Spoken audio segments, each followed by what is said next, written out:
अस्सलाम वालेकुम एवरीवन। आज हम पढ़ने जा रहे हैं इंटर क्लास केमिस्ट्री का फर्स्ट चैप्टर जो कि सिंध बोर्ड की न्यू एडिशन है। उसके एमसीक्यू सॉल्व करेंगे। एमसीक्यूज नंबर 1 है melting and boiling points regularly decrease down the group in, यानी कि पूछा जा रहा है कि melting and boiling points regularly decrease कौन से ग्रुप में होती हैं। तो यहाँ पर एमसीक्यूज दिए गए हैं। ऑप्शन ए दिया गया है ग्रुप फर्स्ट है, ऑप्शन बी दिया गया है जिसमें ग्रुप थर्ड है, ऑप्शन सी दिया गया है ग्रुप सेवन्थ है और ऑप्शन डी दिया गया है जिसमें ग्रुप एट्थ है। तो भाई देखो ग्रुप फर्स्ट है में क्या होता है, boiling point melting point regularly decrease होती हैं। कैसे? अब देखो लिथियम की जो मेल्टिंग पॉइंट होती है 180 होती हैं, सोडियम की मेल्टिंग पॉइंट होती है 97, पोटेशियम की मेल्टिंग पॉइंट होती है 63। तो इस हिसाब से क्या ऑर्डर डिक्रीज हुआ जा रहा है। तो इस हिसाब से क्या आंसर क्या होगा, फर्स्ट यानी कि ऑप्शन ए। और सेकंड एमसीक्यू से the S block elements forms super oxides when burn in air.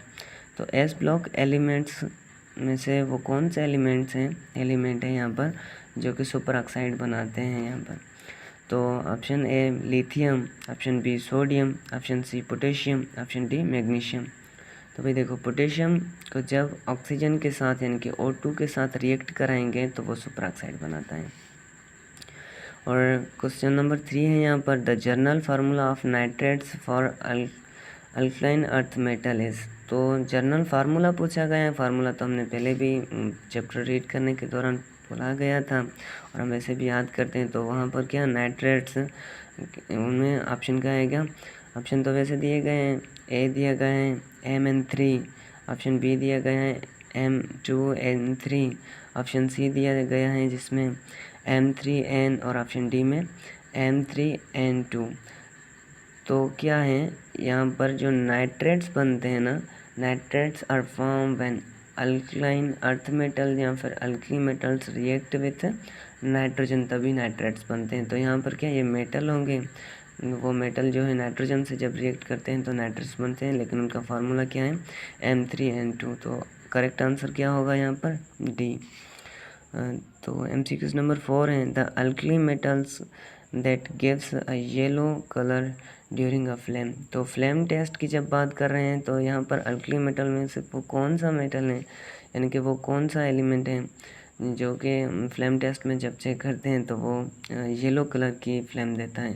तो भाई सीधा सीधा आंसर है यहाँ पर, सिंपल सी बात है, सोडियम है। और वो सोडियम हम काफ़ी बार पढ़ा है, इवन प्रैक्टिकल्स करते हैं कि सोडियम को जब हम फ्लेम टेस्ट में चेक करते हैं तो वो येलो कलर की फ्लेम देता है। और उसके बाद है answer the chemical commonly used in fireworks. तो यहाँ पर बताया गया है वो कौन सा केमिकल है जो फायरवर्क के में यूज़ होता है। ऑप्शन ए है सोडियम बाइकार्बोनेट, ऑप्शन बी है ब्लीचिंग पाउडर, ऑप्शन सी है पोटेशियम नाइट्रेट और ऑप्शन डी है पोटेशियम। तो यहाँ पर क्या होगा, ऑप्शन सी यानी कि पोटेशियम नाइट्रेट जो होता है वो एज अ फायरवर्क काम करता है। जैसे कि बंदूक की गोलियाँ होती हैं ना, तो उसमें भी पोटेशियम नाइट्रेट का पाउडर यूज़ होता है। और जो पटाखे दिवाली में, ईद बारात में जो यूज़ किए जाते हैं तो उनमें भी जो एज अ फ्लेम वर्क करता है वो पोटेशियम नाइट्रेट काम करता है। तो इस हिसाब से आंसर क्या होगा, पोटेशियम नाइट्रेट। और 6 नंबर क्वेश्चन है कैथोड एंड कैस्टनर क्लिनर सेल में कैथोड कहाँ पर है इस। तो पूछा जा रहा है कि कैथोड कौन सी प्लेस पर मौजूद थे। तो देखो भाई अगर कैस्टनर क्लिनर सेल की बात कर रहे हैं तो हमने चैम्बर पढ़ा था, जिस चैम्बर में क्या मरकरी थे वहाँ पर ही कैथोड था और मरकरी कैथोड में था। तो इस हिसाब से आंसर क्या आएगा, मरकरी है आंसर आएगा, यानी कि राइट आंसर होगा सी। और है the diagonal member of beryllium is. Option A में Mg दिया गया है, मैग्नीशियम दिया गया है, एल्यूमिनियम दिए गए हैं, सिलिकॉन दिया गया है, कार्बन दिया गया है। तो बेरिलियम का डायगोनल शेप क्या आता है, एक्चुअली डायगोनल शेप किसको बोलते हैं, हमने जो पेयर पढ़े थे, जैसे कि ये प्रेडिक्टेबल है। अभी इस डी ब्लॉक एलिमेंट को साइड करते हैं फिलहाल, ठीक है। यहाँ पर है बेरिलियम और यहाँ पर है एल्यूमिनियम। तो अगर हम इनको करीब लाते हैं, मिलाते हैं, तो देखो ये क्या एक डायगोनल शेप की कंडीशन रखते हैं। सपोज ले लेते हैं अगर हम यहाँ पर एल्यूमिनियम को रख देते हैं तो ये क्या यहाँ पर डायगोनल शेप बना लेगा। तो इस पेयर को हम डायगोनल शेप बोलते हैं। तो आंसर क्या आएगा बेरिलियम का डायगोनल शेप कौन सा होगा? एल्यूमिनियम होगा। ठीक है बेटा। और क्या है, क्वेश्चन नंबर 7 हो गया हम।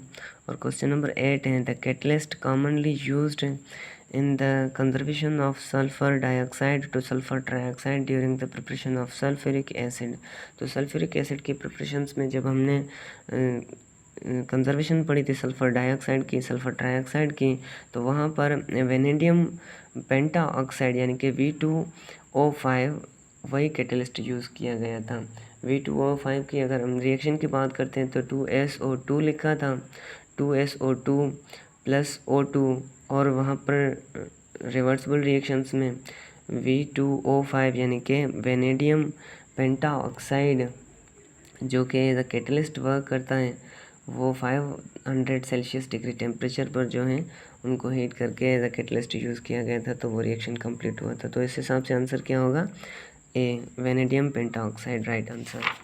और उसके बाद यहाँ पर MCQs नंबर 9 है, oil of vitriol refers to. तो वेट्रियल रिफर्स की जब हम बात करते हैं, यानी कि वेट्रियल ऑयल की जब बात करते हैं तो वो ग्रीन वेट्रियल होता है, यानी कि एक किस्म की जैसे PPTs टाइप एक पाउडर समझ लेते हैं तो वो पाउडर टाइप जो है ग्रीन मटेरियल होता है जो कि डायरेक्ट सल्फ्यूरिक एसिड बनाने में काम आता है। तो इस हिसाब से हम उसको राइट आंसर कौन सा सल्फ्यूरिक एसिड लिखेंगे। और MCQs नंबर 10 है, the best oxidising agent among halogens. यहाँ पर बेस्ट ऑक्सीडाइजिंग एजेंट कौन सा है, यानी कि कौन सा यहाँ पर हेलोजन है जो जल्दी में ऑक्सीडाइज्ड हो जाता है। तो बेटा देखो, अगर हम इस फर्स्ट चैप्टर की बात करते हैं तो हमने पढ़ा है कि fluorine one of the best oxidising agent जो कि जल्दी में रिएक्ट कर लेता है कंपेरेटिवली क्लोरीन, ब्रोमीन, आयोडीन के, बिकॉज के उनकी हमने न्यूक्लियस की स्ट्रेंथ वगैरह भी ये वो पढ़ी थी। तो उस हिसाब से क्या fluorine is the right answer. So ये तो हमने 10 MCQs बनाए थे हमारी बुक के सिलेबस के हिसाब से। तो अभी मैंने क्या किया है, कुछ MCQs और भी बनाए हैं जो कि इस बुक की एक्सरसाइज से पढ़ के बनाए हैं, और ये हमने जो सॉल्व किए थे ये सॉल्व सिर्फ बुक वाले ही किए थे, और यहाँ पर हमने कुछ न्यू MCQs रखे हैं। तो यहाँ पर MCQs नंबर 11 बताते हैं, the second name of sodium hydroxide. तो सोडियम हाइड्रोक्साइड का सेकंड नेम क्या होगा? सोडियम हाइड्रोक्साइड का सेकंड नेम, तो ऑप्शन क्या है? ऑप्शन ए में बेकिंग सोडा, ऑप्शन बी में है वॉशिंग सोडा, ऑप्शन सी में कास्टिक सोडा, और ऑप्शन डी में नॉन ऑफ दिस। तो इनमें से कोई भी नहीं है सेकंड नेम। तो राइट आंसर क्या होगा? Caustic soda. सोडियम हाइड्रोक्साइड का सेकंड नेम कास्टिक सोडा होता है। तो सोडियम हाइड्रोक्साइड की हमने प्रिपरेशन भी पढ़ी है, इसलिए इसका सेकंड नेम हमने इस चैप्टर में यूज़ भी किया था, तो यहाँ पर MCQs बनाया है।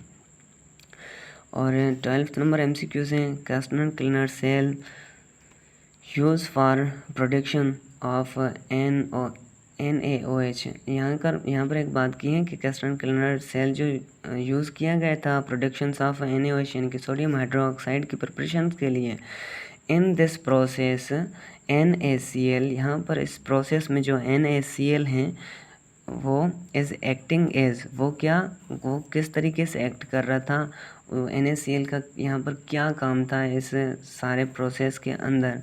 तो राइट आंसर, अच्छा MCQs दिए गए हैं, ए एनोड, बी कैथोड, सी कैटलिस्ट, और डी इंडिकेटर। तो क्या NaCl एनोड का काम कर रहा था, कैथोड का काम कर रहा था, कैटलिस्ट का काम कर रहा था, या फिर इंडिकेटर का काम कर रहा था? तो राइट आंसर होगा एनोड का, बिकॉज के node as a anode NaCl react कर रहा था, बिहेव कर रहा था। ओके। और यहाँ पर MCQs नंबर 13 है, melting point of sodium hydroxide is approximately. तो सोडियम हाइड्रोक्साइड की मेल्टिंग पॉइंट क्या होती है? मेल्टिंग पॉइंट में आंसर हमने लिखे हैं MCQs में। ऑप्शन ए में 118 सेल्सियस टेम्परेचर, यहाँ पर इस डिग्री लिखा है, और ऑप्शन बी में 218, ऑप्शन सी है 318, और ऑप्शन डी है 418। अभी ये तो याद करने वाली बात होगी, तो इसलिए आप याद कर लीजिएगा 318 सोडियम हाइड्रोक्साइड का जो है मेल्टिंग पॉइंट होती है सोडियम हाइड्रोक्साइड की 318। MCQ नंबर 14 है bleaching powder also known as, bleaching powder also known as, bleaching powder को हम क्या बोलते हैं? कैल्शियम हाइड्रोक्साइड बोलते हैं या फिर कैल्शियम हाइपो ऑक्साइड्स बोलते हैं, ये सॉरी कैल्शियम हाइपोक्लोराइड्स बोलते हैं, या कैल्शियम हाइड्रो ऑक्साइड बोलते हैं, कैल्शियम बाइकार्बोनेट बोलते हैं, कैल्शियम क्लोराइड बोलते हैं, क्या बोलते हैं? तो यहाँ पर आंसर क्या होगा? कैल्शियम हाइपो ऑक्साइड जो है यानी कि CaOCl2 calcium hypo oxide right answer होगा, क्योंकि हम ब्लीचिंग पाउडर को कैल्शियम हाइपो ऑक्साइड ही बोलते हैं जिसका फार्मूला था CaOCl2। और इसके अलावा है bleaching powder commercially prepared by, अच्छा प्रोसेस जो था ब्लीचिंग पाउडर का जिसमें प्रिपेयर किया जा रहा था तो वो कौन सा प्रोसेस था? कैस्टनर क्लेनर प्रोसेस था या फिर कॉन्टैक्ट प्रोसेस था, हैबर प्रोसेस था या फिर हेसन क्लेवर प्रोसेस था? अच्छा Hasenclever process, Hasenclever process या फिर कॉन्टैक्ट प्रोसेस, हैबर प्रोसेस या फिर कैस्टनर क्लेनर प्रोसेस। तो यहाँ पर राइट आंसर क्या होगा? Hasenclever process. Hasenclever process में हमने क्या किया था? कम baking soda sorry bleaching powder को प्रिपेयर किया था जिसमें कुछ चैम्बर्स रखे हुए थे, यानी कि ऐसे ना जिगजैग टाइप एक शेप बनी हुई थी, तो उस शेप में हमने क्या ब्लीचिंग पाउडर की प्रिपरेशन को पढ़ा था। तो वो प्रोसेस कौन सा प्रोसेस होता है? वो प्रोसेस होता है हेसन क्लेवर प्रोसेस। ठीक है, तो 15 नंबर MCQs भी कंप्लीट हो चुका है और यहाँ पर हम पढ़े हैं 16 नंबर। तो कैल्शियम यानी कि Ca is essential for the, अच्छा कैल्शियम जो है वो एसेंशियल फॉर द किसके लिए? सबसे MCQs हमने यहाँ पर 2 ही बनाए हैं। अच्छा और बना लेते हैं लेकिन ये मिस हो गया है शायद, या जल्दी में कुछ भूल गए हैं, तो यहाँ पर MCQs 2 ही हैं। सो ओके, अभी हमने इन 2 में से ही कोई जज करना होगा। Growth of hairs and nails, यानी कि हेयर्स की एंड नेल्स की ग्रोथ करता है या फिर growth of bones and teeth. तो कैल्शियम का काम आप लोगों ने काफ़ी बार सुना होगा, मेडिकल में भी बोलते हैं ना, ताकि अगर यहाँ पर आपके जोड़ों में दर्द हैं, बोन्स में दर्द हैं, तो कि कैल्शियम की कमी होती है, या फिर जो दांत आपके कमज़ोर पड़ जाते हैं तो भी कैल्शियम की कमी होती है। तो वो क्या होता है? कैल्शियम मोस्टली एसेंशियल यूज़ किसके लिए होता है? बोन्स एंड टीथ के लिए। तो राइट आंसर होगा बी। और MCQs नंबर 17 थे यहाँ पर एंथैल्पी ऑफ हेलोजेंस। तो हेलोजन की एंथैल्पी की डायरेक्शन यहाँ पर बताई गई है कि अगर decrease from chlorine to iodine, यानी कि एंथैल्पी जैसे कि हमने पहले पढ़ा कि फर्स्ट ग्रुप में जैसे बॉइलिंग या मेल्टिंग पॉइंट की बात की गई थी, तो डिक्रीज़ हो रही है या फिर इंक्रीज़ हो रही है। तो इस हिसाब से यहाँ पर भी ये क्या है? बॉन्ड एंथैल्पी जो हेलोजन की है वो डिक्रीज़ हो रही है क्या? क्लोरीन से आयोडीन की तरफ, या फिर डिक्रीज़ हो रही है आयोडीन से क्लोरीन की तरफ। मतलब ये तो ऐसे नहीं होगा आयोडीन से क्लोरीन की तरफ, तो ये रिवर्स प्रोसेस के हिसाब से हो सकता है, बाकी तो नहीं। अच्छा increase from chlorine to iodine, तो यहाँ पर इंक्रीज़ का भी ऑप्शन दिया गया है, या मैं भी समटाइम इंक्रीज़ भी हो सकती है, डिक्रीज़ भी हो सकती है, कुछ सिचुएशन पे डिपेंड करती हो। तो राइट आंसर क्या होगा? सो एक्चुअली राइट आंसर होगा decrease from calcium chlorine, decrease from chlorine to iodine, यानी कि आंसर होगा फर्स्ट। आंसर ए राइट है, करेक्ट आंसर है। और MCQs number 18 sulphuric acid is highly अच्छा sulphuric acid is highly corrosive and sulphuric acid जो है काफ़ी कोरेसिव भी हैं और क्या है? कलरफुल हैं, कलरलेस हैं, या लाइट कलर का है, या पिंक लाइट कलर का है, या फिर लाइट ब्लू कलर का है। तो यहाँ पर कुछ बताना है। अगर कलरलेस हैं तो इनमें तो कोई कलर नहीं है। अगर कलरफुल हैं तो यहाँ पर हो सकता है पिंक भी हो या लाइट ब्लू भी हो। तो राइट आंसर वैसे होगा कलरलेस, क्योंकि सल्फ्यूरिक एसिड कलरलेस होता है, उसमें कोई पिंक कलर या फिर ब्लू कलर नहीं होता। ठीक है बेटा। और क्या है, MCQs नंबर 19 है प्रोडक्शन ऑफ सल्फ्यूरिक एसिड। तो सल्फ्यूरिक एसिड की प्रोडक्शंस कौन से प्रोसेस में करते हैं? तो सल्फ्यूरिक एसिड यानी कि प्रोडक्शंस जो हमने पढ़ी थी तो उसमें कुछ प्रोसेस थे, हेबर प्रोसेस हैं, कॉन्टैक्ट प्रोसेस हैं, क्लेवर प्रोसेस हैं और सॉल्वे प्रोसेस भी हैं यहाँ पर। तो राइट आंसर कौन सा होगा? राइट आंसर होगा बी, करेक्ट आंसर बी होगा। कॉन्टैक्ट प्रोसेस में जो है सल्फ्यूरिक एसिड को प्रिपेयर किया जाता है। और MCQs लास्ट है, यहाँ पर 20 MCQs बनाए थे टोटल। तो what is the solubility of concentrated hydrochloric acid H2SO4 98% at least, मतलब in water at room temperature approximately. तो यहाँ पर क्या पूछा जा रहा है, मैं अगेन रिपीट करता हूँ कि सॉल्युबिलिटी पूछी जा रही है। तो सॉल्युबिलिटी क्या होगी? What is the solubility? Concentration of hydrochloric acid, concentration hydrochloric acid की कितनी हो? 98% हो। तो वाटर में जब उसको हम क्या करते हैं, डिसॉल्व करते हैं, तो सॉल्युबिलिटी उसमें क्या हो गया अप्रोक्सीमेटली, मतलब हाई सॉल्युबल होगा या स्लाइटली सॉल्युबल होगा, इनसॉल्युबल होगा या फिर पार्शली सॉल्युबल होगा, क्या होगा? तो राइट आंसर होगा हाईली सॉल्युबल। ये बिकॉज कि ये सल्फ्यूरिक एसिड क्या हाईली सॉल्युबल होता है वाटर के अंदर। सो यहाँ पर 20 MCQs कंप्लीट होते हैं फर्स्ट चैप्टर के, और बाकी नेक्स्ट चैप्टर के हम MCQs और जो है टॉपिक्स की भी प्रिपरेशन करेंगे। सो फिलहाल के लिए इतना काफ़ी है। बाय, टेक केयर, अल्लाह हाफिज़।